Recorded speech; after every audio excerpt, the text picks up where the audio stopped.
Christ, dans son immense bonté, nous permet encore ce matin de nous retrouver ensemble pour partager autour de Actes 13, 44, 52. Alors que les foules adhèrent massivement à la parole de Dieu prêchée par Paul et Barnabas, les Juifs instrumentalisent la population et la foule pour les persécuter et les rejeter.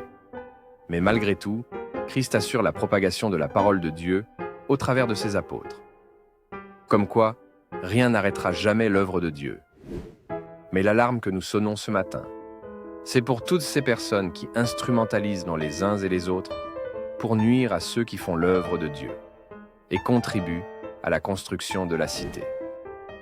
Ne soyons pas de ceux qui instrumentalisent les autres pour saboter les projets d'ensemble, plus encore boycotter la parole de Dieu. Mais aussi, ne nous laissons pas instrumentaliser.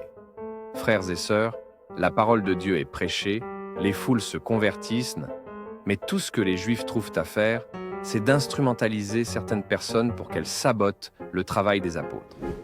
Ne faites pas ce genre de tâches. Halte aux femmes qui instrumentalisent dans les enfants pour qu'ils détestent leur père, du fait de ce qu'ils n'avaient pas pris soin d'eux quand ils étaient tout petits. Vous faites honte à la gente féminine. Halte aux politiciens qui, en cette veille électorale, montent entre les populations les unes contre les autres et convoquant les fibres tribales pour battre campagne. Vous êtes à pleurer.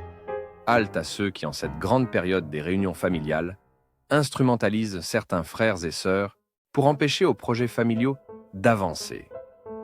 Halte à certains pasteurs qui instrumentalisent les anciens contre les autres et certains anciens qui instrumentalisent que les pasteurs contre les autres.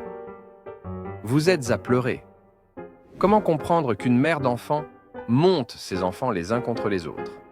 Comment comprendre que les délégués de personnel instrumentalisent les personnels de l'entreprise en leur donnant des fausses informations sur les leaders? Ce n'est pas chrétien que d'instrumentaliser les gens, les uns contre les autres. Mais aussi vous êtes malheureux, vous qui acceptez d'être instrumentalisés. N'acceptez pas d'être des pions entre les mains de certaines personnes pour nuire aux autres. N'acceptez pas d'être des colporteurs qu'on engage pour ternir l'image des autres. N'acceptez pas d'être des toffes chargés de nuire aux gens. Seigneur, pardonne-nous pour toutes les fois où nous avons instrumentalisé les gens pour des sales besognes. Et pardonne-nous aussi d'avoir accepté d'être parfois instrumentalisés par les uns et les autres. Bon début de semaine à chacun, au nom de Jésus-Christ.